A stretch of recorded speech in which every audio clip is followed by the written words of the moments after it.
Okay, now we're ready for a regular work session. First, we have a couple of proclamations, which we'll do next week. Now we'll just go right down the list, if it's okay with you, Council. Sure. First is the consideration of sale of property locally known as 312 South 10th Street, Burlington, Iowa, with conditions. Show a map here if we could put up the overhead.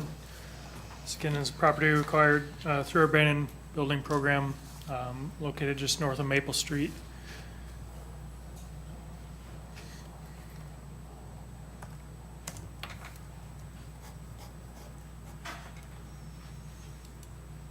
Between Elm and Maple Street on the east side of 10th Street. This is a 4-bedroom, 1-bath home, 40 by 105-foot lot. Does need some work on the property. Looks fairly good from the outside. Does have a lot of stuff, junk on the inside that needs to be cleaned out. Some electrical, plumbing upgrades. There is a garage on the property, but does need work as well. Kind of the typical condition that we receive the homes in, but something that is a home that could be rehabbed, again, 4-bedroom, 1-bath, and put back into good use.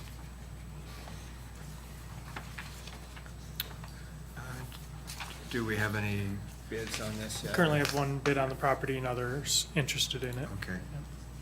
So we'll have an auction then? Yeah. Monday's meeting. Okay. Questions, Council? No. Anything else on that, Eric? Nope. Okay. Next, we have a consideration of sale of property located known as 425 Hageman Avenue, Burlington, with conditions.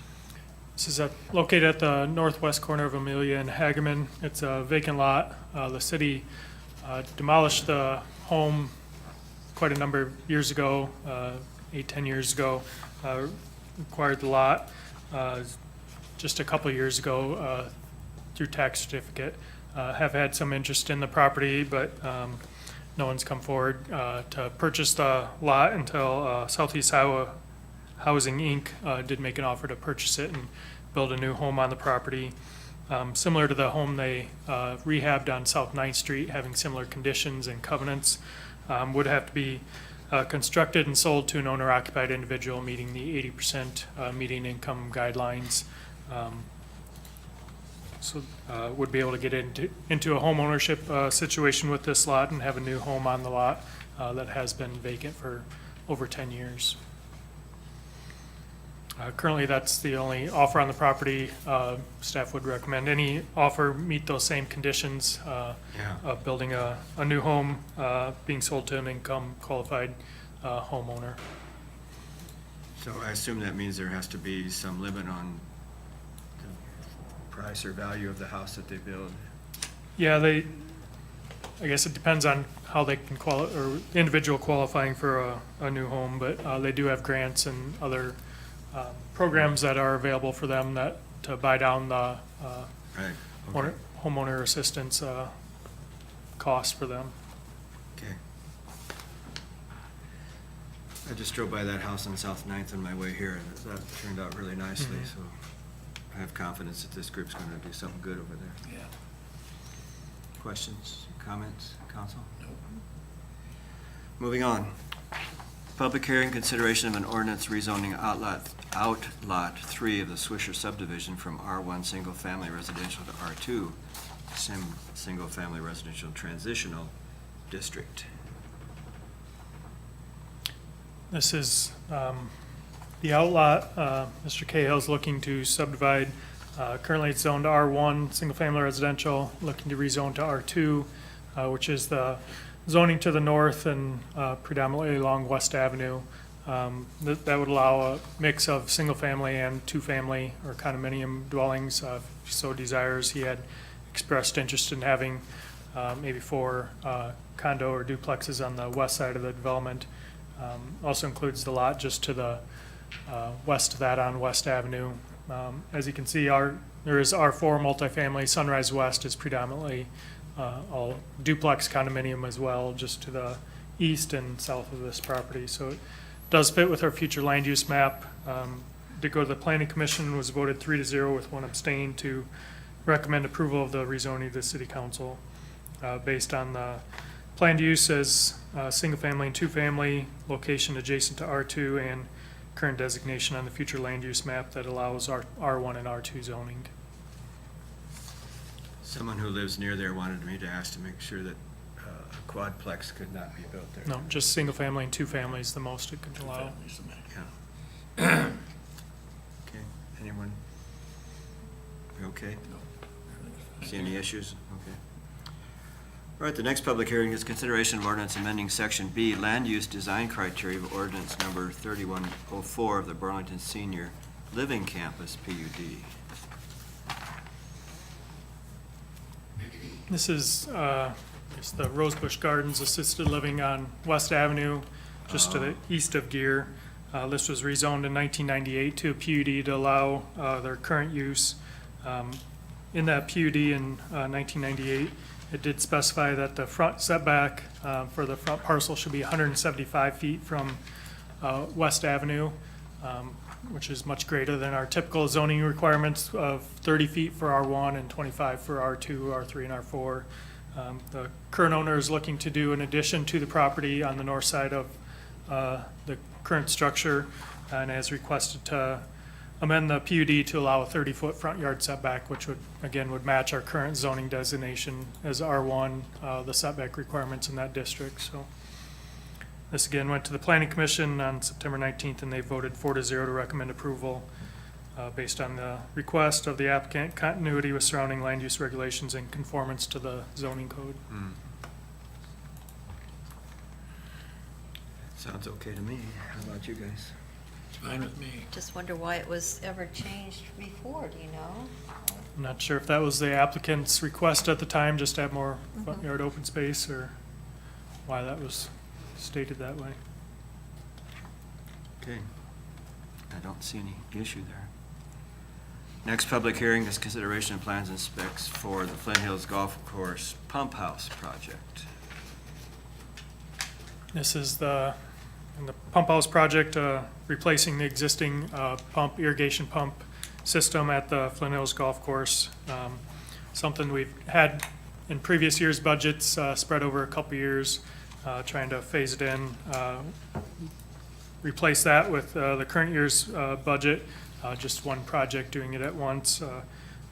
So we're looking to, again, replace the pump house, the system there for our irrigation at the golf course. Looking to have bids by Tuesday, October 10th. Have had some discussions with contractors on this, and then having completion, or starting the project after November 15th of this year, completing by March 15th of 2018. Do we have an estimate? We have 120,000 budgeted. Previous year's estimates, I think from 2 years ago, is right a little over 105,000. So it's right at that amount that we're budgeting for this year. Okay. Questions, council? Not here. Breezing right along here. All right, the next public hearing is consideration of an ordinance amending section 126.16, financial responsibility of chapter 126, taxi cabs and vehicles for hire of the Burlington Municipal Code. Looks like Major Kramer has this one. Yeah. I believe this went into effect January 1, actually, of this year, and it requires all motor vehicles providing taxi cab services having a seating capacity of less than 7 passengers and not operating on a regular route between specified points shall maintain primary automobile insurance in the amount of at least $1 million because of bodily injury to or death. And this was part of the change at the beginning of this year, and I think it was overlooked when we initially did the ordinance Okay. amendment. Again, as a reminder, the state made a lot of changes to Yes. their code sections dealing with this, primarily to try to figure out how to accommodate for Uber, Lyft type services coming into the state. This is one of the things that, in setting some of the insurance amounts, that this one is a specific amount set by state statute. We cannot alter from state statute on this, so we have to make sure we come into conformity It has with to it. be one, it can't be 2 million, it has to be one. Correct. And I believe we notified the taxi cab services here in town. I believe Chief Beard did that before he left. Okay. Okay, thank you, Major. Questions, council, anything about that? Doesn't seem None like for me. It sounds like pretty it's routine. pretty what it is. Okay, next is the public hearing consideration of a proposed 2017 amendment to the Burlington Urban Revitalization Plan. This changes to essentially the tax abatement program that's in place for the neighborhood development urban revitalization area, which incorporates the downtown and neighborhoods to the south of downtown. As part of the sale of the Apollo property, it was discussed with their purchase agreement that we would amend this plan in lieu of doing a TIF agreement or TIF rebate for that area, that they would qualify for the 10-year tax abatement. So this brings in the Apollo property and then the block to the north where the city owns some land as well. The area in red is what is being added to that, and then extending the time frame. There was a 5-year sunset on that initial tax payment. Extending that 4 more years to June 2nd, 2023 would be the expiration of this time tax abatement program unless otherwise amended by council. Okay. Is that for just that area or the whole? The whole area. Okay. Yep. The extension, you mean? The Becky? time frame extension covers the Timeframe entire area. extension, Yeah. yes, yeah. Okay. Anything else? Council? Eric, anything? No. Okay. Next is a resolution awarding contract for the 2017 Jefferson Street parking improvements. So we went out to bid and received 2 bids back. We did a base bid and we did an alternative bid. The difference between the base and an alternative was the time frame of when the project would start. So the base bid was yet this fall and the alternative bid was next spring. We received 2 bids, one only for this fall and then 2 for next spring. MG Daily at $116,130.72, the same for both fall and spring. We would like to award bid to them for this fall yet. We're trying to get it in the plans, get the contract set up early so we can get that work started right away in October. How long do you think it'll take? A little bit over a month, A little over a month. depending on what 4 to weather 5 does. weeks, That's yeah. good, yeah. So it'll add a total of 19 spots. I think that's been needed a long time there. And slightly over estimate. Slightly overestimate. The initial the estimate was at 112,000 most recently, so 4,000 over. Okay, You have money for that? Yes. Okay. We're gonna, this project as well as a later one that Nick has on for the Central Street Bridge. Correct. We're doing the engineering work on that. The bridge itself is looking to be about a $350,000 project to do all the different components that they're recommending to get accomplished. Would look to pay for both of those out of we have a residential street overlay account. It's essentially a miscellaneous street projects. We did not budget that high for this account. We had $350,000 budgeted to go in there with a carryover balance of just shy of $200,000. So we have about $550,000 set to be there to deal with projects this year. We have 3 projects that need to go through here that are on books right now. Jefferson Street is one, Central Street Bridge repairs is the second, and then Patterson Street repair. yeah. That washout still needs to get done. So we'll end up having to transfer, to make all of these projects happen, about $200,000 more than we had originally planned on from road use tax. That's an unbudgeted amount, and we'll have to end up adjusting all of our transfers to accommodate that. However, road use tax has just a little over $2 million coming into the fiscal year. It has adequate funds to accommodate the additional work that needs done. Good. And so when I've been on the radio and they've asked what do we do when our snow budget is lower than what we'd anticipated spending, this is what ends up happening with those funds, is we Good. have it available Good. to do a couple of projects that weren't Okay. previously So identified. keep another winter like last winter and we'll have some more. Yeah. Amen to that. I'm working on that. Chuck. Okay, all right, good. Good, while you're there, can I ask about the new parking lot to the south of the police station? Yes, Where that stands? that'll be packaged with 6th and Washington. We have not got the 6th and Washington Street project, the parking lot designed yet. We'll be packaging them together to bid out, as more work, can try and get a cheaper cost for both of them done at the same time. That'll be likely this winter, spring. All right, thank you.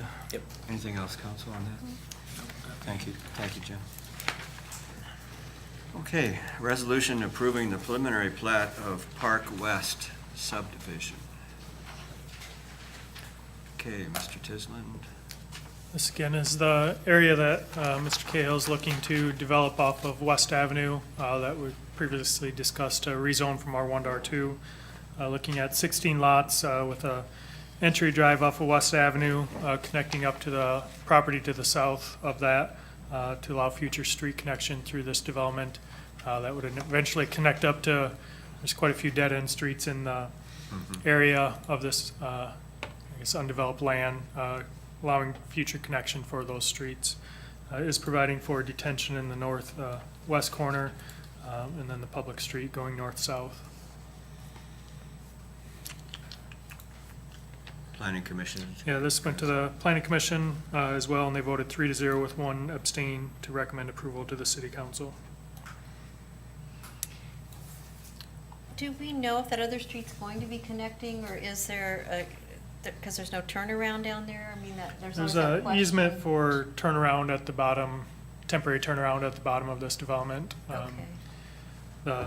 Mr. Cahill has talked to Moorfield that owns a lot to the south, who's doing 2 current developments in Fort Madison, and is something he plans to do, whether it's himself or partnering with someone else. Kind of depends on the timing there, but it is. You have had conversations with him, have you, with Marfeld?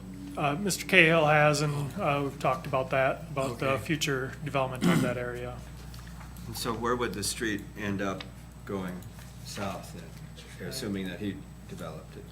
Fortunately, don't have a full map. I can bring that in front of me, but this would connect up to the area in Sunrise West. They're currently going to be connecting Cambridge to their north property line. Okay, And then the Jerry Von Baron, the owner of the property to the east of this, also has some stake in how this all Right. develops. There's some dead ends on his property. So we're trying to work with 3 or 4 different property owners on making sure how they lay out their developments, everything lines up and allows for future street connections. so, but it's not going all the way to Mason It Road? won't go straight through to Mason Road. It'll connect up to, and I forget the Dill Street that dead ends, and Yeah, Garden that dead ends there. Those will all connect up, and then Did Jim you say it Kelly. eventually would go to Sequoia then?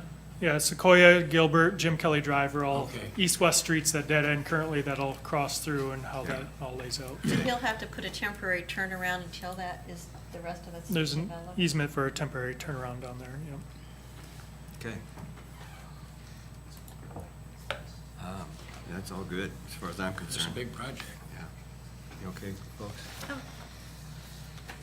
You sure? Yeah, I'm just hoping that the street goes all the way through. Oh, yeah. One of the things is you've talked about using TIF for, Dan Cahill came in and made that request.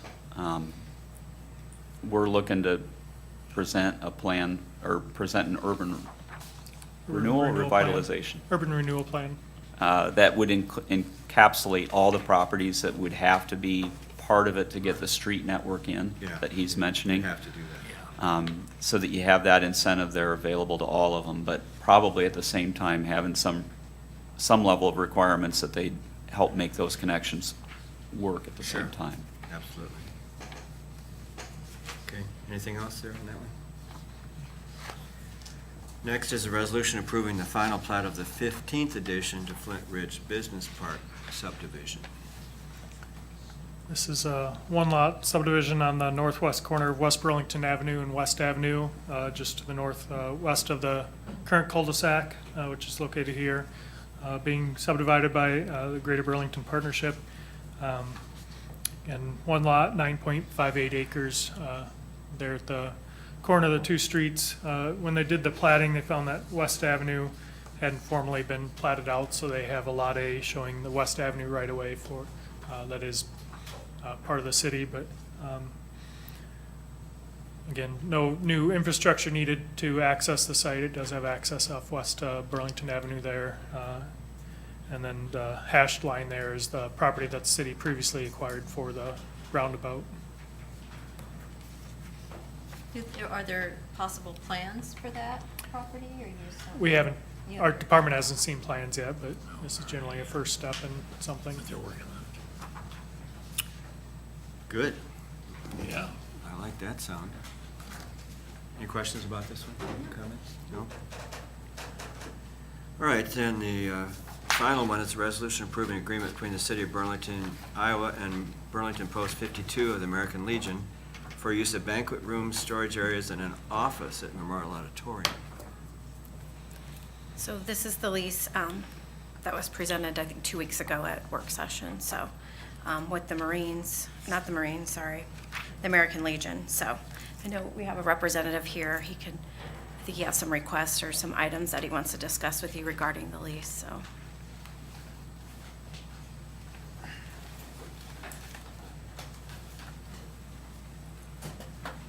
How you doing? I just want to say sorry for not making the last work session, but I asked. I don't know. Tell us your name, will you? Mike Wilson. Mike. Thank you. But I've been talking with Stephanie and Jim about this, and there's a couple of points that the members of the American Legion have problems with, and I'd like to go over those. The first, I don't know if everybody knows the history of the auditorium with the American Legion, just so that you know, they're just not another tenant of the auditorium. Back in the day, back in 1938, we sent delegates out to Washington, D.C. to get funding for the auditorium, in which it was then passed. And then in 1939, when it was built, the American Legion held formal dedication to the post for the new post home, at which time the Burlington's mayor, Max Conrad, gave the American Legion Post 52 with the gold key for the city's appreciation for their outstanding efforts in securing financing for the building of the auditorium. Instead of selling our former hall, which is now Apple Trees Museum, we gave that to the city so we could have a place to meet every month. So over the years, though, in each of the contract, the city has slowly taken things out of our contract. At one time, we had, it was our lounge, it was our banquet room, recreation room, and the kitchen and stuff like that, which we held like a bar type of thing in there. That has slowly went away. You know, one of the big times when the last big flood we had down there and they had to redo the whole downstairs, there's a lot of artifacts that got thrown out that was just by mistake, and that was thrown away with a bunch of the other stuff that was damaged in the flood. And the redesign of the downstairs, our area shrunk considerably. Now, this contract, we're just down to one, maybe two closet areas, and then we're stuck in that one banquet room, C, I do believe. But the biggest thing is in contract the number 16 in that contract. I don't know if you guys got the contract in front of you. Yes, we do. Yep. Okay, it says either party may terminate this agreement without cause by providing 120 days notice to the other in writing. To the guys in my group, that is a way, they view with the slowly taking things away from the American Legion over the years, it's kind of like the city's pushing us out of the auditorium. That's how they feel. I mean, you can think of how, you know, how you are when you serve this country and then you come back and you had something, and then slowly every contract, they take something out of it. And then in this contract, you put that in there. It says without cause. So it's just you saying, as soon as we sign it, you guys can say, okay, get out. and then we have 120 days notice to get out. And then, I mean, we don't have anything to show for it. Where would we meet? We gave you Apple Trees Museum unless you're gonna give this back to us. You know, anyway, so our members, they also are members of the 40 and 8, which is behind the Bees ballpark. Yep. And they said which we lease that ground to no cost to the city as well for the community field sits on. So that's another thing. And they said if you absolutely positively have to have this, either party may terminate this agreement if you need to have that in there. They would like to open up the contract with the city on that ground and put that in the very bottom of its contract as well. Which I understand, Jim has said, the reason why they put that in there is because you guys didn't know the fate of the Memorial Auditorium and you didn't want to hold us. But yet we are giving you, and we don't know the fate of what you guys would do. So it's kind of like the way to protect us, just like that you put this in to protect you. Okay. And the timeline, they said, when we gave it to you, the timeline for the community field, I think back in 2005, I do believe, we gave you an extension for 59 years of holding that property for nothing. Yet, every 3 years, we have to come before you and agree to a contract you seem to be taking things out of every year, every 3 years. So we'd like to extend past 3 years, say 10 years, so we don't have to come before you very often to see what we have to do. I mean, also in this contract, you guys put in that you need liability insurance now. And I'm working with kind of a backdoor way with the insurance guy on that, with trying, since we do also meet down there with the 40 and 8th Park right after our meeting at Honor. So trying to see if our current product, our current liability insurance out the park will cover our stuff like that. But if it does raise our rates, would the city be willing to pay that increase? Is a question to you to cover that. And also, because over in the past years, we have never had to have that insurance over countless. And I can understand where you guys are coming from, and everybody's too happy in this world. But do you really think veterans are gonna sue the city over something? And I asked the insurance company exactly what it would cover. And he said it would only cover the guy as soon as he goes through our door. So he's in our room. So if he falls down walking to our meeting, it's still the city's liability. Right. We're in that room less than 24 hours for the entire year. And for paying $250, I think the city went out and got a quote at one time, and I think that's what they said. Is that true, Jim? Yes. So, I mean, for $250 for less than 24 hours, it seems kind of steep. Now, hopefully I can work with the insurance, and insurance will let me do that. But I imagine there would be some to little cost for that. I think that's all I have, is those two items. We don't have in the contract, we don't have an office in there. All we have is a meeting room, which is comprised of that, I think that bar area.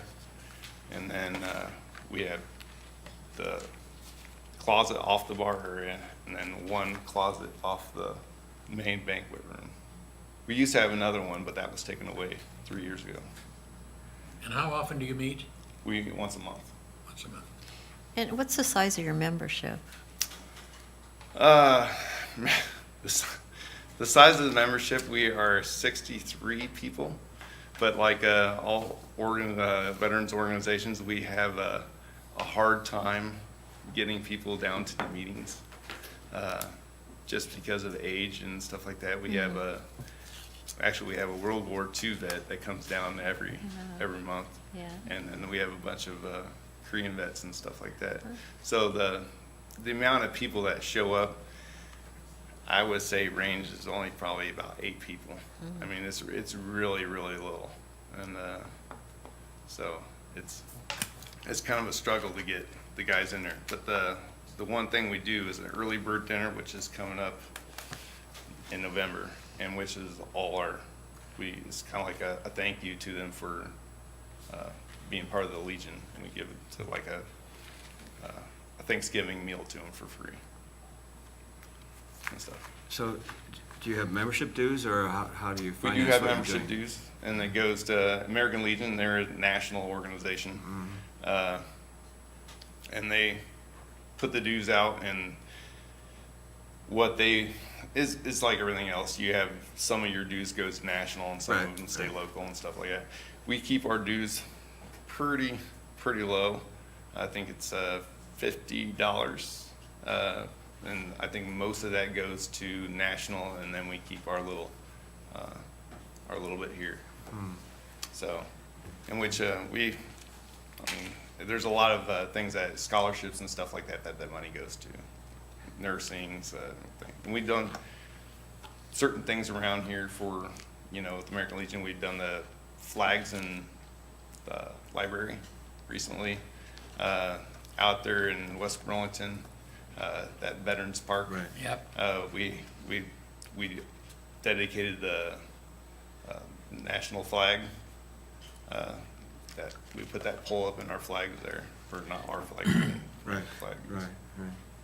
stuff. So do you have fundraisers, or you volunteer donations, or how do you we- pay for what you do? We don't do a lot of fundraisers. We're trying to do more, but I'm the youngest. I was gonna say, what- So doing a hard to do. fundraiser is saying I'm gonna do it. Yeah, with 8 people, yeah, that's. So, I but understand. yes, we try and whole thing.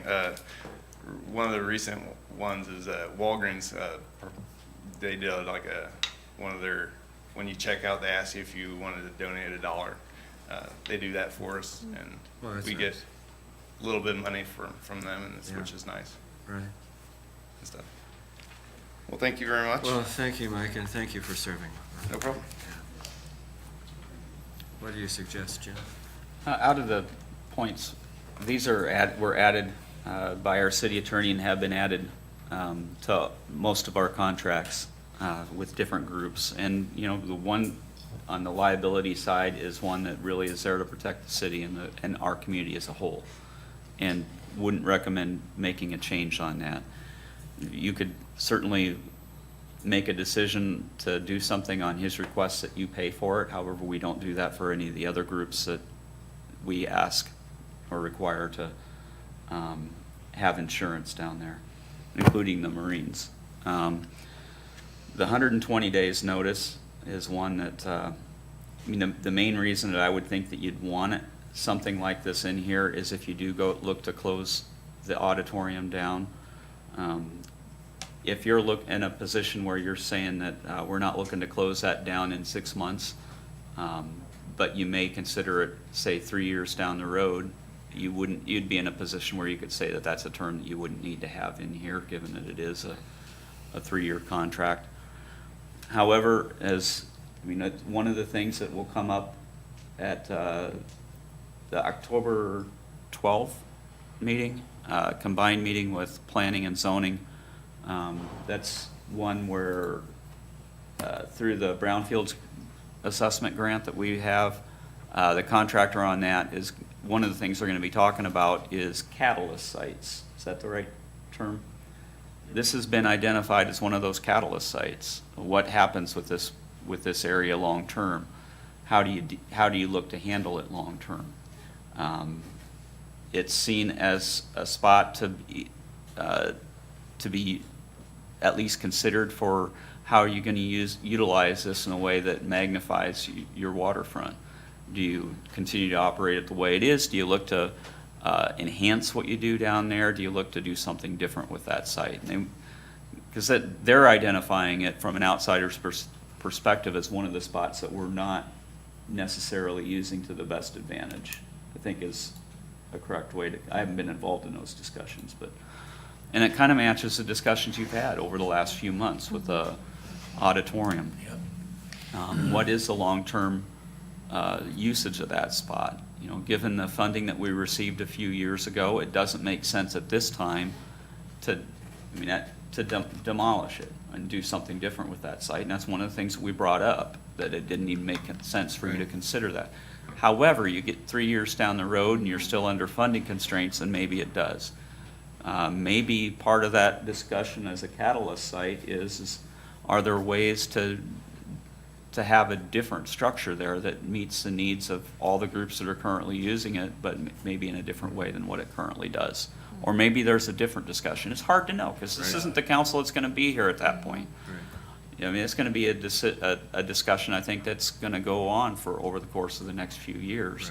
And you need to make sure that you have options that are available to do it, and which is one of the concerns I'd have about entertaining the idea of extending it beyond that 3-year. Because now you're making it more difficult to do something different, to consider. agree doing with something that. That different. seems to me to be one or the other.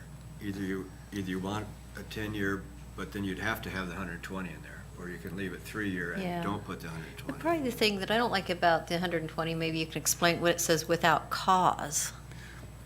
It's I giving mean, you the freedom to do something different. 120, I mean, if there's cause, I think that's okay, but without cause, I Our- guess it would bother me if Yeah, it were. our on the current others. contract, as he mentions out the 40 and 8, it's not a both parties have the 120 days without cause, but the city can terminate the agreement for renting that with a 120 days notice without cause. And it's very similar to what we had with Venue Works. We had the right, after the first 3 years of that agreement, to without terminate with cause. 120 days without cause.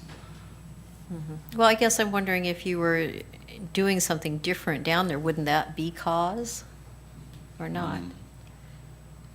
I don't know that, I mean, We're that's getting typically legal. it's cause that someone has done something incorrect is what you're usually, Is that what it means? Okay. usually what you term. But- Okay, maybe I just don't understand the term then, so. But if you, given the timeframe, with it, I think that you can do it, but you do need to be cognizant with different agreements that you have in place. Each one that you enter has a different time frame, and if you are trying to do something at some specified period in the future, and you have all different agreements that have various termination dates, you're bound by the latest one that's out there.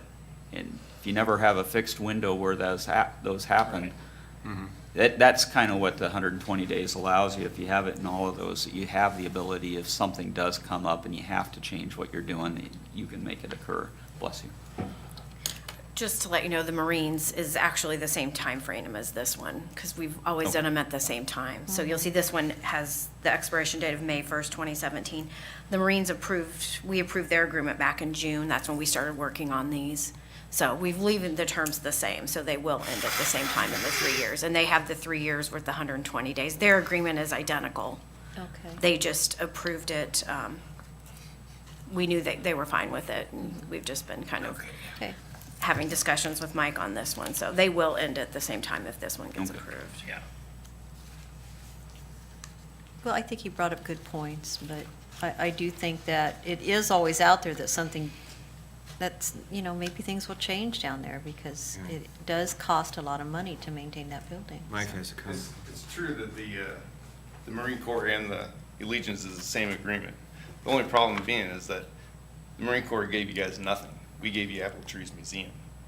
So, I mean, that was way back when, I know, but, I mean, we gave you something. And the city council at that time said that we were gonna be in that building forever. Pretty much. I mean, Yeah. that was our new home for our meetings. And then now, 2017, we're here and you're saying it may. I mean, I understand that if you guys want to do something else with that property,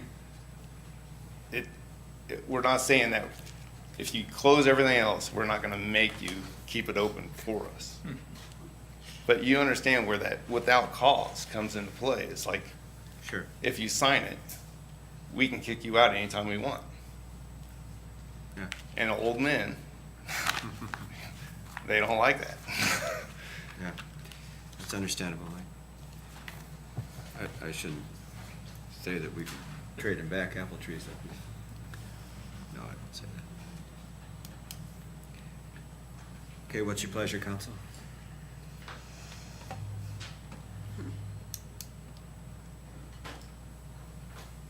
Do we have other contracts that are for longer periods of time than 3 years? I mean, could we, I mean, it depends on the contract. We have, we just did the Big Muddies lease.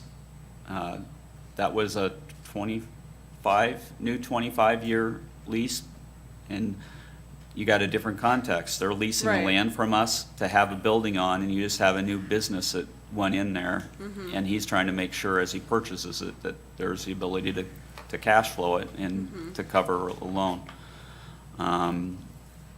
We have others that are annual.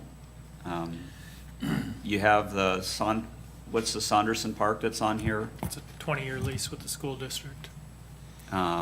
Where we lease that park, the land from them to have a city park on it. I mean, you depends on, I mean, you can find all different lengths of leases for structures within the city. I think we have to stick with this, though. You know, these notices are two-way, too. The Legion, with 120, could decide they want to move someplace, and, you know. I guess the most yeah, standard. but that's not really any, like, for them to just say, oh, we're gonna leave, it's not really at a huge loss for us, but for us to say, get out, that is a huge loss for them, and so that's where I can understand where it really. Well, I understand that, but putting emotion aside, I'm not, we have to protect ourselves. Yeah. Because that auditorium belongs to the community. absolutely. It's a big building. I guess the only other lease that I can think of that is a comparable type lease separate from this facility would be the senior center.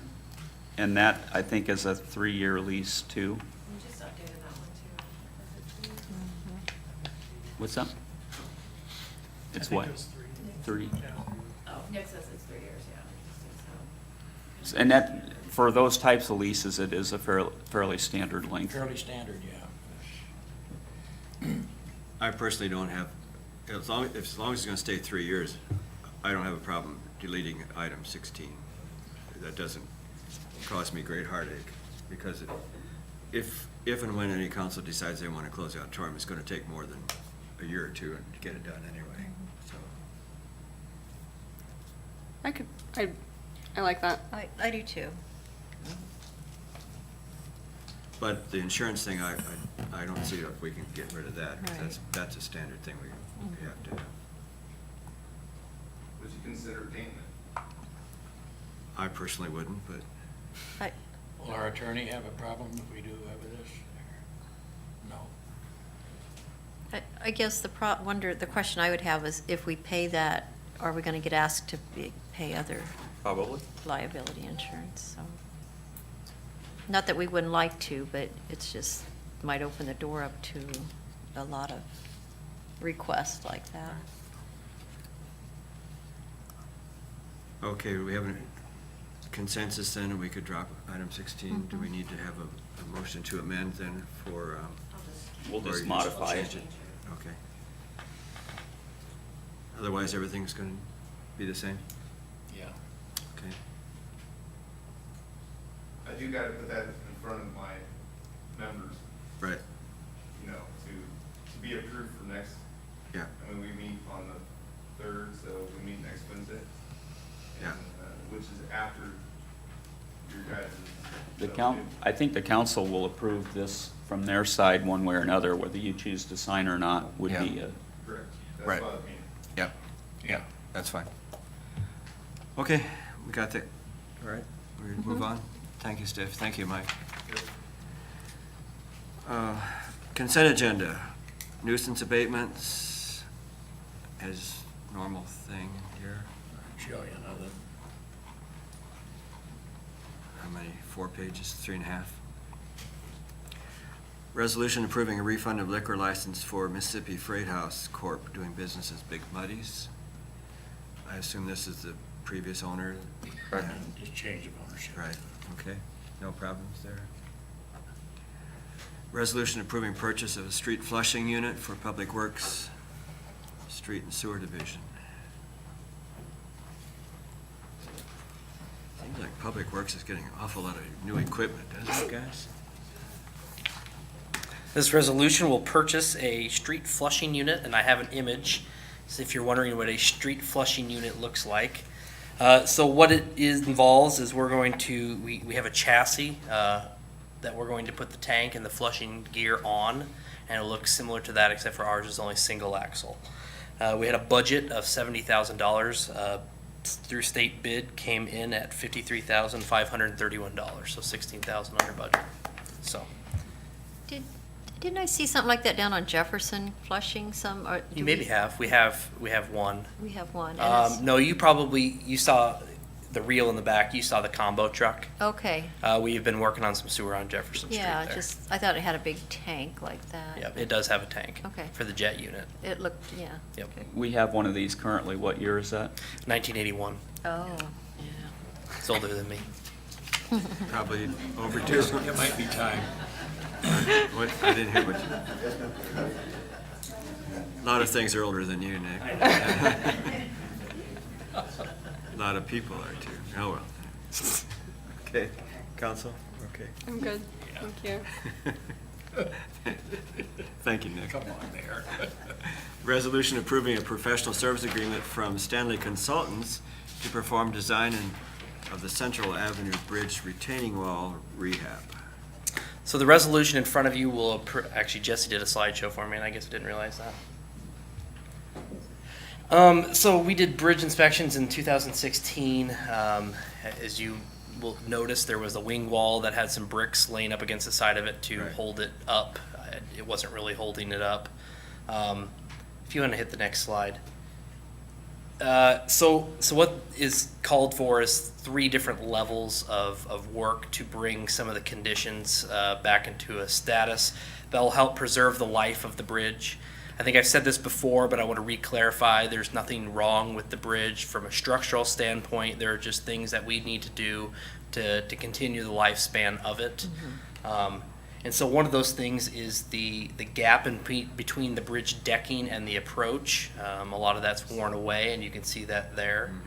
The estimate, since it's on this page, and I know there's pictures on the next, well, maybe there's only one slide, is $52,902, which is a not to exceed dollar figure. I don't likely see engineering fees costing that much. When they bill back on an hourly basis, they'll have more of a clue. But the total estimate of the work is $293,000. And as we spoke about earlier, would come from road use tax and the miscellaneous fund. The images are a little hard to see, but you can see some of the wing wall problems that are going on. There's major water going in through there and causing some cracking. And so I think the last section, there's 3 sections of work that they broke out that we would do. The third would attack these retaining walls to help keep degradation and erosion happening from around the bridge. So I would recommend approval. And we're using Stanley, who did who's doing our Mount Pleasant Street yeah. design work, and as well as did the investigation into this early on. Well, this seems to be a good thing because there's an erroneous opinion out there by some folks that we don't maintain our properties, and I think this is a good thing to do. and I was gonna say that too, because is that why we lost Cascade Bridge? Because we didn't maintain it? No, No, it's not. no. It's 100 and You have some years old. life cycle on a Well, on a some people say project, that. on I'm a thinking product we need to anyway. maintain our bridges, is Yeah, all I I- wanted to say. Yeah. Okay. Thank you, Nick. Okay. Next on the consent agenda of resolution approving the creation and implementation of Healthy Neighborhoods Program by the Community Development Department. Mr. Nichols.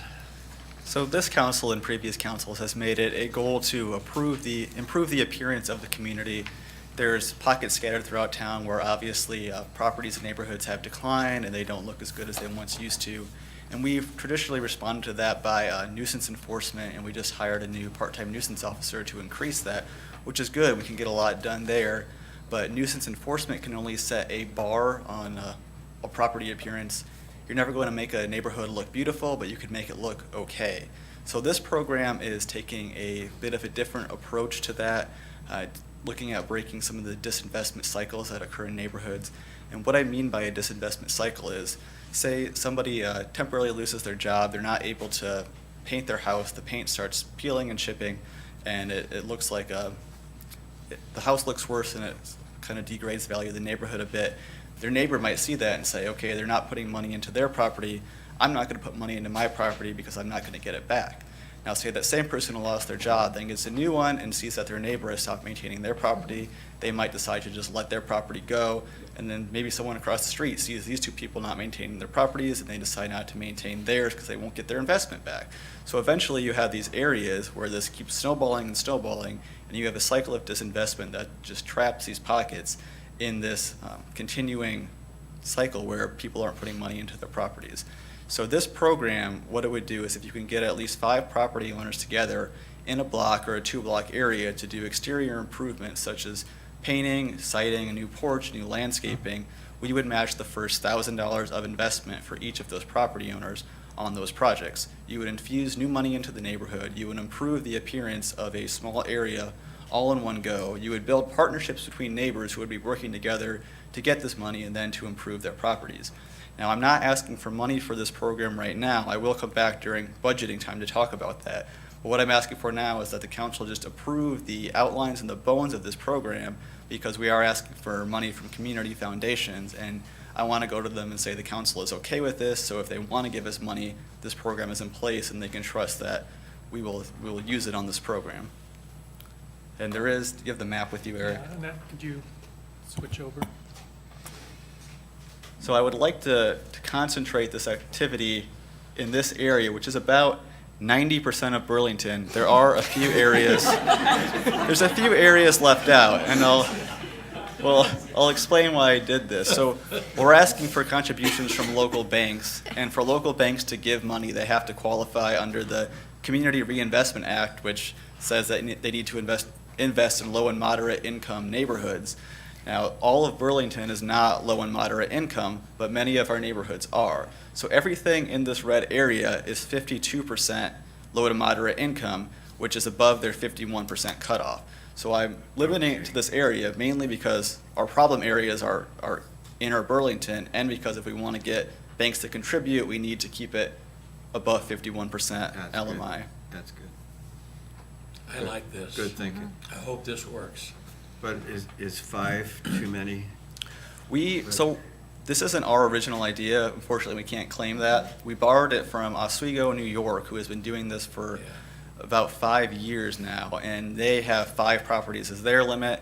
They've had good success with that. Often they see more than 5 property owners come forward, and they've had so much success that it's so competitive they actually have to limit the number of people they can give money to, and the amount of property owners you can get in one area is one of those factors they use to score applications. So I think 5 is a good number. If we don't see that many people come forward, then we can look at making it lower than that. I think that's a good number. So let me get this straight. So each of the 5 would get $1,000? Yes, for their project. So like if there's 5 houses on a street and they all want to paint their houses, they could all get $1,000 towards painting their house? Yeah, and maybe one property buys paint that's very expensive and it's $5,000, we would reimburse $1,000. Maybe one property only does their porch and it's a $500 project, and they would only get $500 from us in that case. It's a 1-to-1 match depends on the up to market. Oh, $1,000. 1-to-1, up to 1,000, okay. Well, good, I think that I sounds think it's a good. great idea. We've had a lot of positive response from the community foundations and banks that I've sent funding requests to, so hopefully we can get some community support behind this. Good. Okay, thank you, sir. Keep up the good work. All right, the next item, Jim, did you say it was going to be pulled off of the agenda? Yeah, we had a request to pull this off until the following meeting. They just wanted to delay it for 2 weeks. Okay, so we'll drop that one off the consent agenda. That was item 6. The 7th is to set a public hearing date for October 16th for consideration of a lease agreement between the City of Burlington and Burlington Community School District for use of Saunderson Park at 1310 Valley Street. All right, discussion items. Mrs. Crowner, are you doing the budget this time again? Treasurer's report?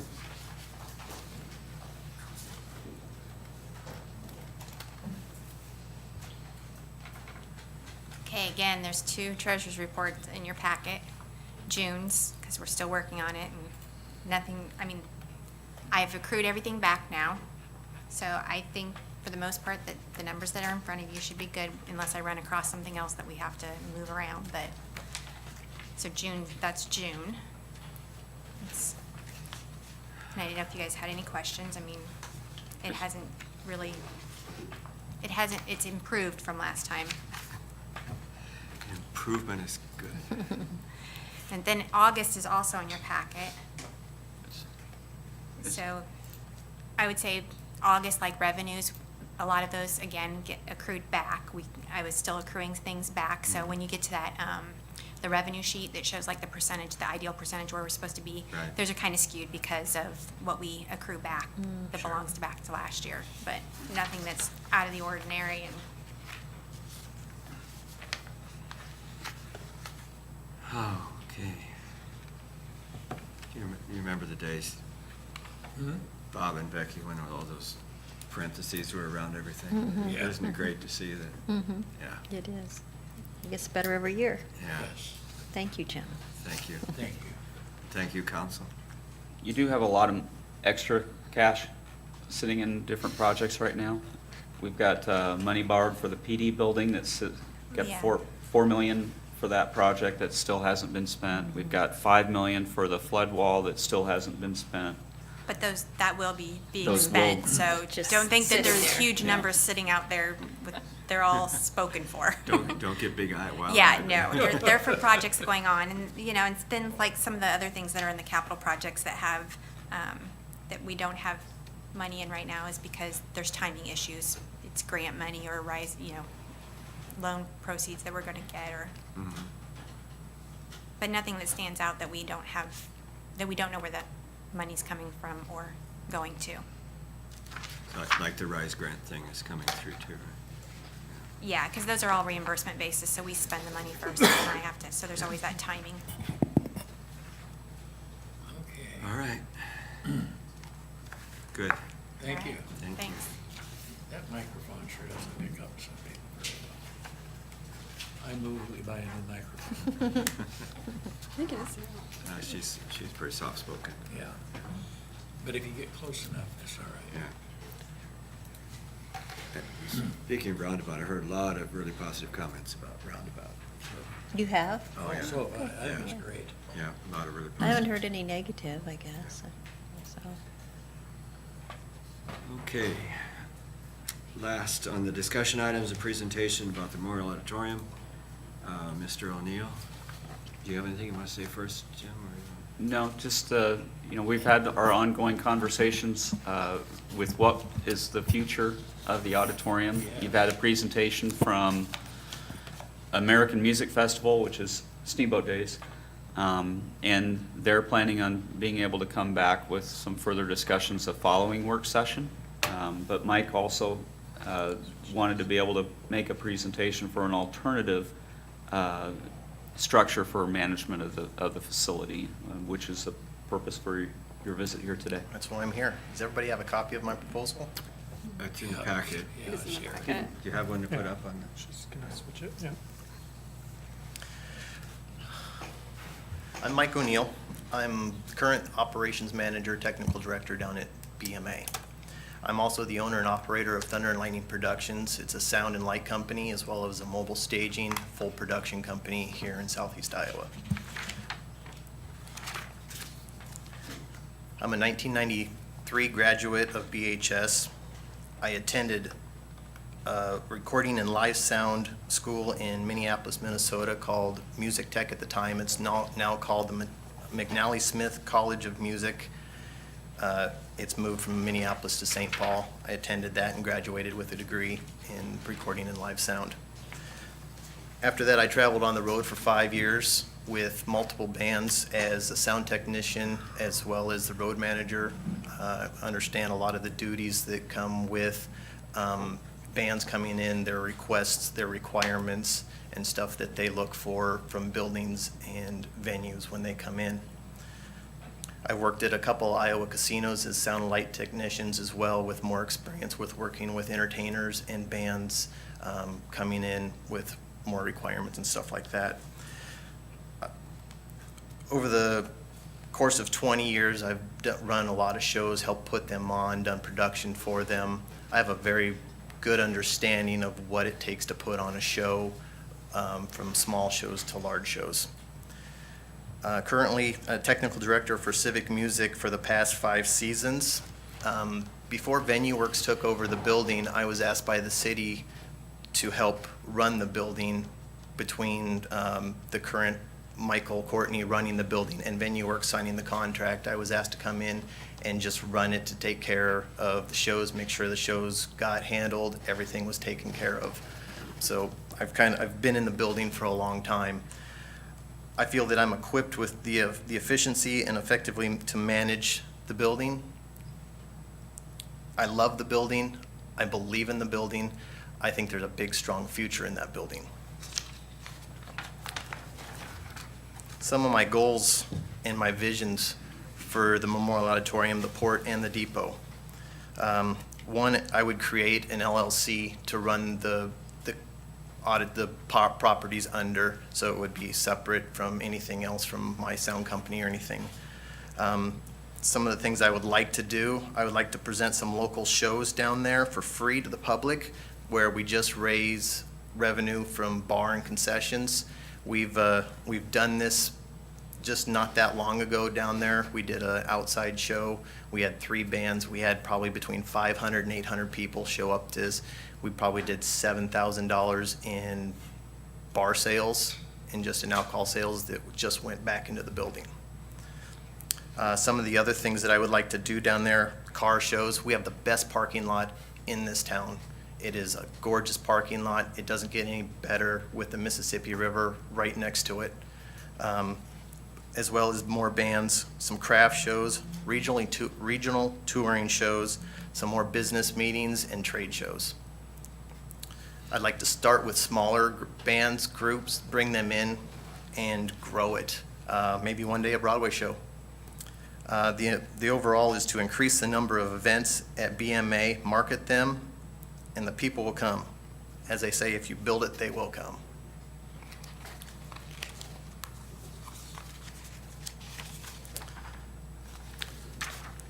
Some of the things that I've noticed working down at the auditorium is the building is technically challenged. There are things that people come into that building for meetings that they want, projectors and screens and stuff like that, that it needs some upgrading to make it a little bit more sellable to customers coming in. And that's what within my vision is. One of the big things for me would be digital signage throughout the building. In the auditorium, you're staring at the stage. On each side, there's the blue doors. I would love to see 2 big screens on each side of the stage that you can use for multiple things. One, signage for advertising for upcoming shows that are coming into the auditorium. When you're sitting there, you have an hour between when you walk into a show and the show starts. You can have all your shows or events that are coming up right in front of the people. So you have 1,000 people in there, or 1,200 like we just had with the Texas Tenors with the Civic Music, that those people are sitting there staring at the stage, and this just stuff that's could be hugely important. A big income maker would be selling those advertisements to local businesses. They could advertise on those screens as well. Again, people are staring at those for an hour before a show. Intermission, they're looking at it for another 15 to 30 minutes. As well as that, you can have bigger, larger meetings in there. You can put their PowerPoints up on those, is just besides the screen that's in the center of the stage, you can have those up as well. I'd like to put 2 down in the lower lobby, so as people come into the building, they see some of the same stuff. They can see upcoming shows, they can see advertisement. Anything you can get out to people to see what's coming up is gonna be a selling point, and they might buy more tickets to more events. I kind of talked about the projectors and screens in the banquet room. The banquet rooms are great, they're decent size, but there's no technology down there. People come in there and they want to have a meeting or any kind of presentation, they would have to bring in their own projector and own screen. I think that would be a huge selling point for people to come in and rent the banquet rooms, is if they had technology. As the operations manager, the tables down there, they're old, they're in rough shape, they need to be replaced. And then just general improvements, anything from painting to whatever, just to make the building look a little bit better. It's an old building, it needs a little tender love and care.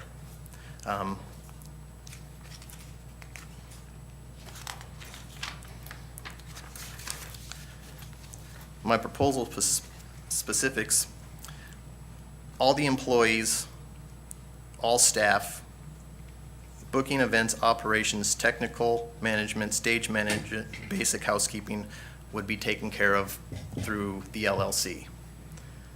The LLC would pay the utility bills, insurance is required by the city, all employees' wages, benefits, operation costs as they're currently, as VenueWorks is doing right now. The LLC would obtain the liquor license. The city would provide a subsidy of $320,000 for 3 years. This would include the LLC paying the utility bill. So it would be taking care of everything down there. Everything that I just talked about, from the digital signage and everything else, would be in the $50,000 for capital improvements. And then at the end of the year, all the money from rent, alcohol sales, concessions, and everything else would come back to the city.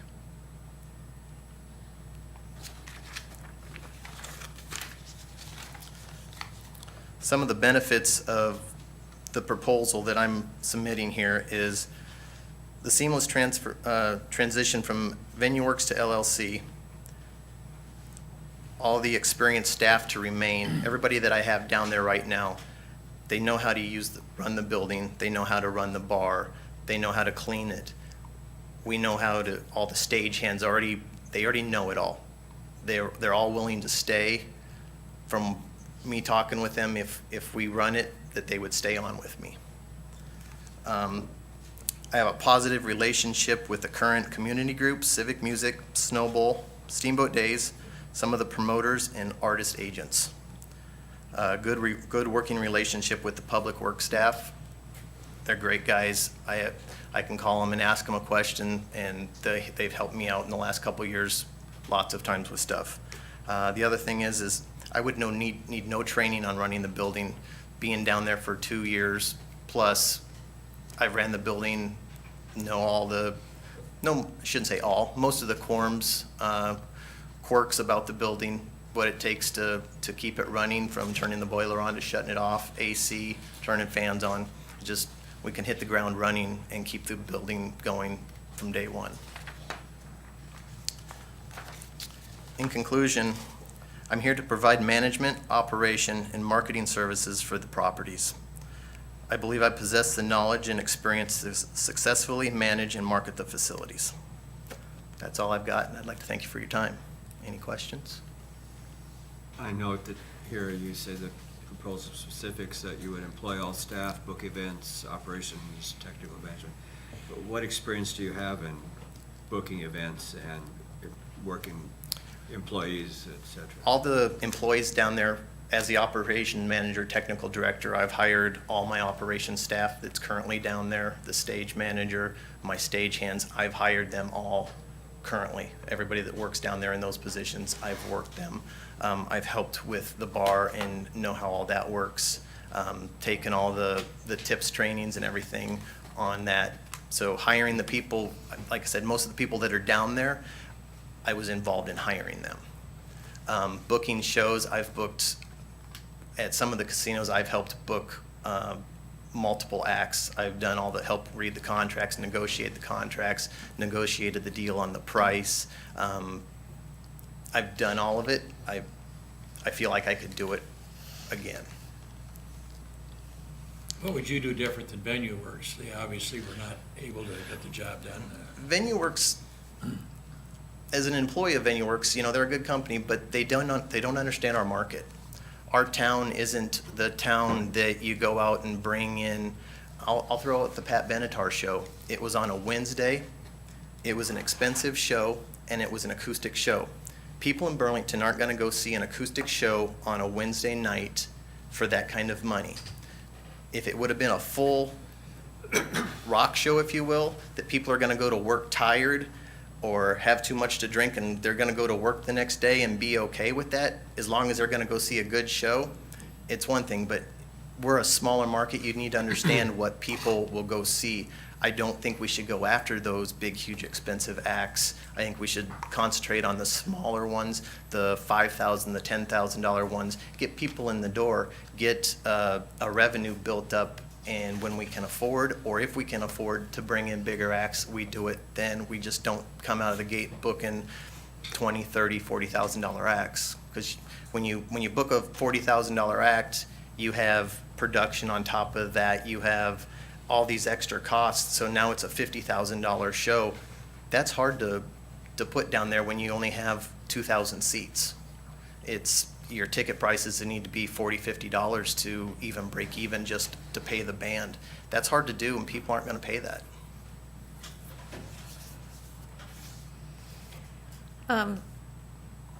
I think Venue Works wanted 250,000, and you want 320, but you're including the utilities, and the utilities are about 70,000 a year. 7.6.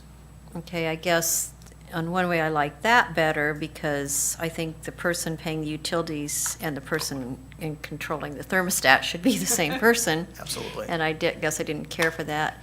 But I guess what I would like to see, because I feel like we're looking at two different managements here, you know, what are you going to use the 250,000 for? I mean, I'd like it to be broke down, and I don't know that anybody else feels this way, but on who you're paying, and then I'd like to see what Steamboat Days is doing with the 250,000, because I kind of feel like you are paying more wages, and they were doing more with maybe some volunteer work, so I would like to compare those. I would be paying more in wages, but I guess I feel that people that are getting paid to do their job are going to take more pride in their job. They're going to, the place is going to be cleaner. They're going to, when the end of the night is done, they're going to help pick up.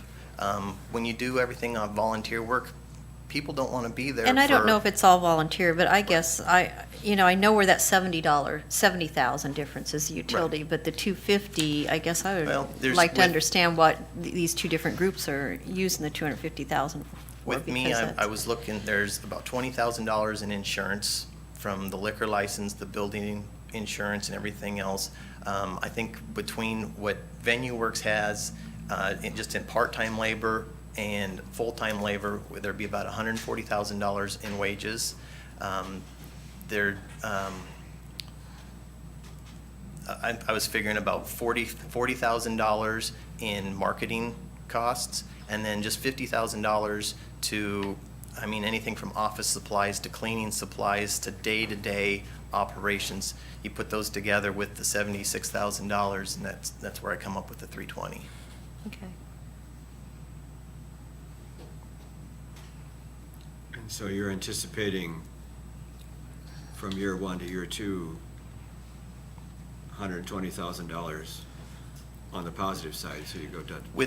With the VenueWorks numbers right now, with the profit that they brought in, they're bringing in about $150,000 in profit between rent and concessions. I would like to keep the concessions the same. I would still like to do the food. I would be okay with doing the food away with, like for weddings and stuff, where if they wanted to bring in their own food and not do the catering thing, but I would like to keep the concessions, so like if we're bringing in a show that I could still sell walking tacos or whatever else to keep the food license down there, just because I think it's a good revenue maker. Yeah, But right. But I think that's one of the things that detracted from the auditorium is that people couldn't bring in their. No, and I think for like weddings and stuff, I think we should allow them to, if they don't want to bring in a licensed caterer, I think we should allow that. I would just like to be able to allow, or to be able to keep the food license if I were to run it Your on my productions, side to increase it. So, like I said, they're making $150,000. I guess I'm hoping at the end of the first year, $100,000 that could come off the subsidy for the next year. So the next year would be $220,000.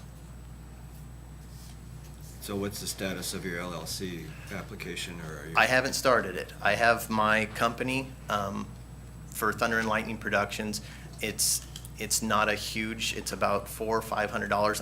I would front that myself to start my own LLC. It's not that big a deal, is it? No, No. it's really not. I have a company that I've worked with that I did my sound company under. You basically pay them, give them the information, they fill out all the paperwork, send it into the state. So, like I said, it's not a big deal to start that, but like I said, without presenting this to you folks and waiting to hear back a response on that, there's no sense to start an LLC if I'm not gonna continue on with it. Good point. So. Okay. I really like that, you know the building, you've been there for a while, and buildings that big and that old really do require a lot of. They take some finessing. I mean, Yeah. there's some quirks that, you walk in, it's kind of like Fonzie, you walk in and you kick the jukebox and it start working. There's some things like that down there that, you gotta talk nice to it and. Yeah.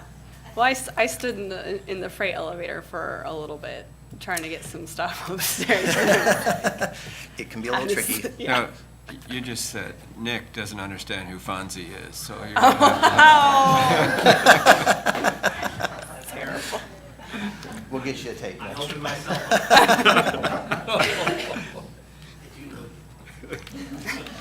Any other questions or? I don't have any further questions.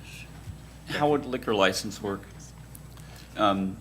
We currently have an arrangement where Steamboat Days has a liquor license for the port, and Venue Works does for the auditorium, and then that has to be vacated for 2 weeks during the Steamboat Days event. How are you proposing that get handled? As far as the Steamboat Days, Uh-huh. I don't have a problem with it continue on the same way that it So- has with Venue Works. I mean, if I was assuming that they're gonna want it for the 2 weeks again. It's inconvenient for Venue Works to leave the building because we can't book anything or do anything down there, but it's a community event. If we need to vacate the building, shrink our liquor license down to the liquor cage, and they take over for the rest of the week, it's worked for the last 3 years. I don't know why it couldn't continue. What about for the port building itself? I have some ideas about that. It might cause some waves. I can either tell you what those are now if you wanted to hear them, or I could wait to see if we went any farther. I don't know. I'd hate for you to give out, some good secrets if we're not serious Well, about.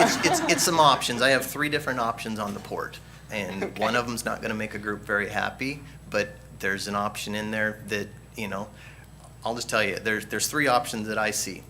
If I were to run the port, we could run it as it is right now, where, except instead of the city booking it, that I would book the event at the auditorium, then they would have to go to Steamboat Days, talk to them about the liquor license, get that arranged. It's not convenient for our customers to have to go to 2 people for one event. That's one option. The second option is that Steamboat Days were to just take over the whole port. They would book it, they would keep the rent from it, and they just take care of the whole thing, set up, tear down, clean in it, and they take it and just run it. The third is I take it all, take the rent, take over the liquor license.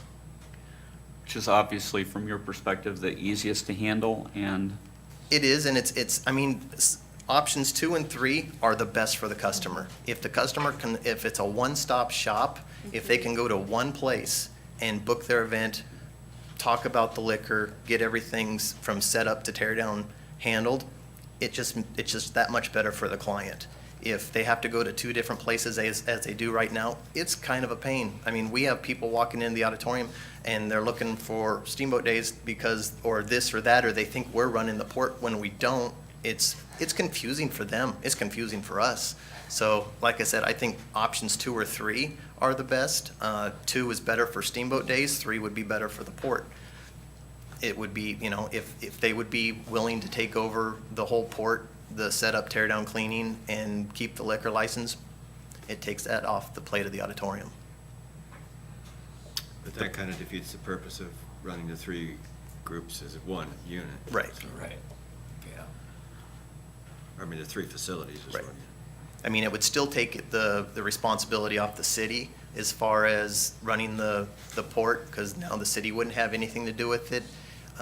The Steamboat Days would just they would take the rent, they would book it, and keep the liquor license. So But- does that adjust your cost to the city any of that with the different options? It could. I mean, there was about $6,000 in labor from what I was provided for the port. So you're not really looking at a whole lot of change there, so.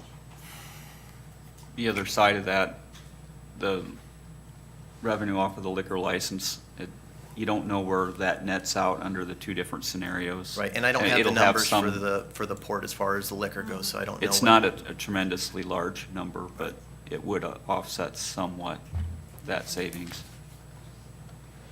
But you all, as a council, are the ones that are tasked with coming up with a solution, and you have to do it quickly. Any group that wants to put something in place cannot get that done overnight, to get the liquor license done, to get everything set up at the state level that you need to have done for approvals. With a January 1 date coming up, it's fairly necessary to get a decision made. As we talked, I don't know from your perspective, but as we talked with the Steamboat Days side, mid-October is kind of a timeline. They need to know what's going on if they're moving forward with us to get things ratcheted up in place to get going. The liquor license is important to me, but like, if come January 1, when whoever takes over the building, there's a show in there 5 days later that's huge. It's a civic music show, it's a ballet show. The call for the show for stagehands is 15 people plus techs and everything else. To me, that is more important than the liquor license. I would feel much, if the liquor license didn't come till mid-January or end of January, I don't think that's as big a deal to me as making sure that the show's taken care of. But That's, you know the people to hire for that, to bring in? I already have them. Yeah. They are on my staff right now. That means a lot. Yeah, it really does. When do we, You need to make a decision very quickly, again. Yeah. Steamboat Days has a contract that they've already drafted a good, not all of it, but a good chunk of the details that need to be done and be part of an agreement for consideration between us. Haven't seen that yet for what we would have with Mike. It would have to be it would be a different contract arrangement and maybe would require a different process to get to that contract. Steamboat Days has helped. They have someone on part of their group that is an attorney, so it kind of helps with getting stuff Right. drafted.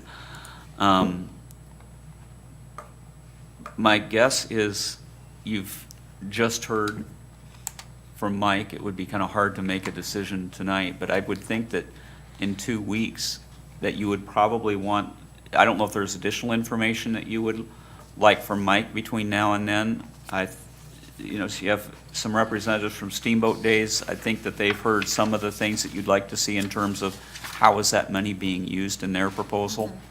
I don't know if there's any other information you'd like to hear from them to try to weigh out or balance the 2 different alternatives that you have here before you and make a decision on which one you're going to move forward with. I think they're really very different. But you all are going to need to make a decision which way to move forward at the next meeting. Not that I don't know which one's the right one. I mean, you're right, they're very different groups, and they both have some different perspectives about what they're trying to accomplish and are going about it in two very different ways. And I think both of them have an ability to be successful for different things. I agree. So that's going to just really be a perspective of which way does the council want to go and move forward with. If you're saying that, yes, we do want to do one of these two. And it may be that you're saying that you don't want to do either of these options That's too. the other option. You're going to advise us accordingly. All depends on what your point or purpose is. I'll tell you that later. Okay. Thank you. Thank Thank you, Mike. Is there any additional information you want from Mike to be able to be ready for 2 weeks from now? Well, Or I for don't know. I the think other group? If I you feel have like a I- contract Yeah. proposal from that group, you need to have a contract proposal from his perspective too, wouldn't you, in order for us to? It would be beneficial. Yeah. From that, I'm not sure, Mike, if you're in a position to draft that, or if you're wanting us to try to put something in front of you based off of what we've seen off of the other, I mean, sorry, but, I mean, it's a much different proposal, but at least as a boilerplate to work off Yeah, between that's that really- and Venue Works. It's really not fair to. Well, we have Venue Works contract too to work Yeah. off of. too. That's. We don't want one that's that long. No. Some of the details that I'm not sure of is how to do your net revenues. Coming up with what that language looks like is one that Yeah. I'm gonna struggle with how that gets defined. Steamboat Days has done a pretty good job of trying to define out legacy events versus non-legacy, and how the splits go on revenues between the two to cover, I mean, recognizing that they have employee costs, and so that's some of the, if we talk about net revenue, for example, on liquor, is the staff time included on that? What's the definition of what net revenues is? So And that's, if we need to come up with something better, I'm open. that's something that's been left completely open at this point, so getting those details worked out needs done. Mrs. Anderson has a wonderful thing about the person who runs the thermostat should be paying the bill. Well, and at the same point, I think from Steamboat Days' perspective, they were willing to go either way with their proposal. That, I think that was staff that said it was okay to leave it this way. That wasn't anything that they're It does trying to make get out me- of. I mean, I think you'd be more, I think that they would adjust their proposal and just, yeah, then they'd be the same in that way. The other total issue is the whole auditorium period. There are a number of people out there in the community that think spending $1 million over the next 3 years to keep that place open is a highly questionable proposition. So, And I guess I wonder, and maybe I need to look at those contracts better, but what happens if you don't have the money to pay all the overhead? I mean, if we're giving money to pay the overhead, that's their budget, right? Yeah.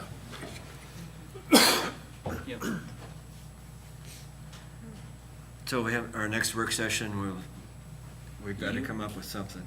you have to, yeah, you Well, I have to think make we a need to decision and say compare who 'em, I you're think. gonna move forward with. Yeah. You know, It's hard for both groups, and Mike has worked a lot with a lot of the different groups that are down there. Steamboat Days has done the same, and they both have some very solid strengths that go with them. We need both of you back here. It'd be nice. In 2 weeks, so we can, and anything you can talk with Jim or staff, or give us more information, or Yeah. flesh out details, would be appreciated.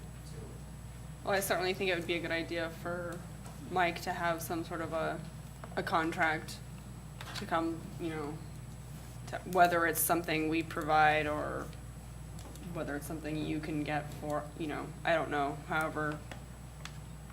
My guess is it's gonna be one that we're gonna need input from him, but it's one that we'll have our attorney draft. Counsel, what do you think? We're ready to move on? Yeah. You got I enough, haven't decided which enough way to go. information? Well, I haven't either. Anything else you want to say about that? No. Okay, Nick, do you want to say anything about that? No? Okay. Okay, we're ready to finish this off. Eric, anything? Nick, do you have anything on any other subject? Of course.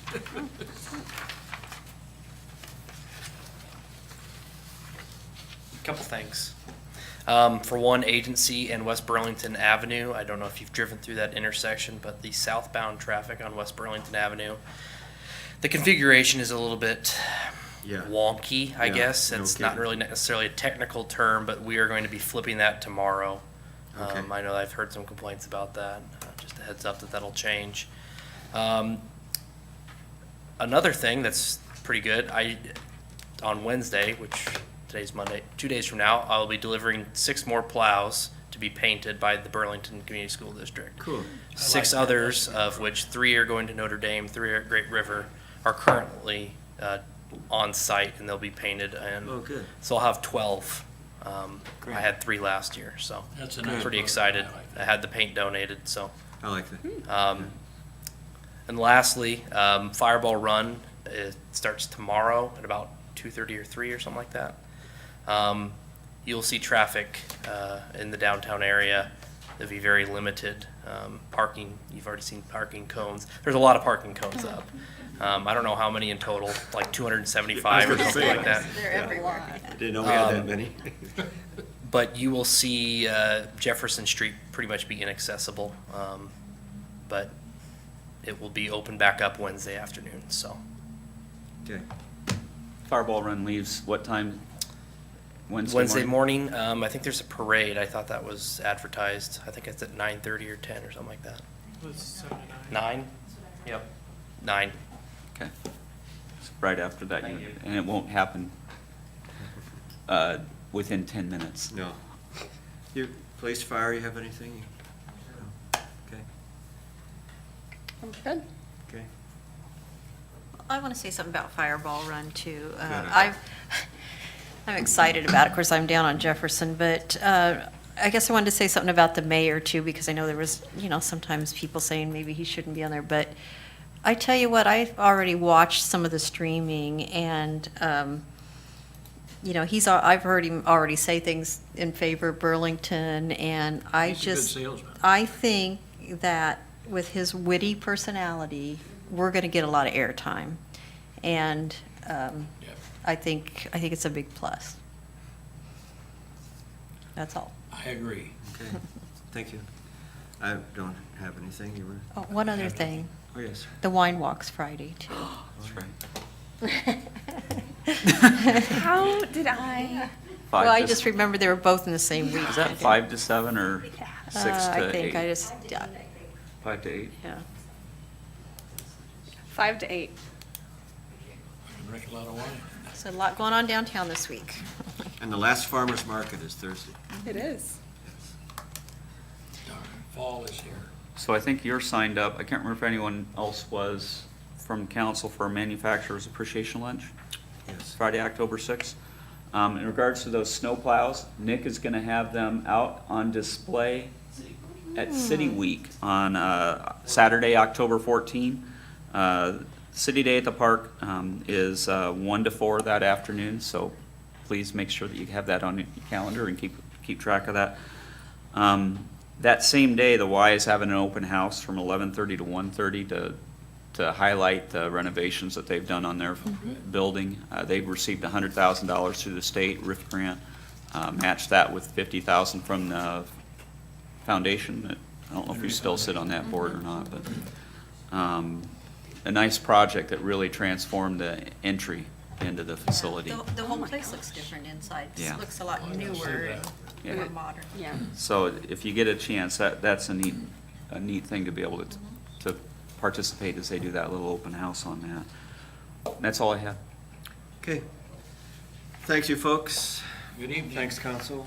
Good night. Jimmy did a good job.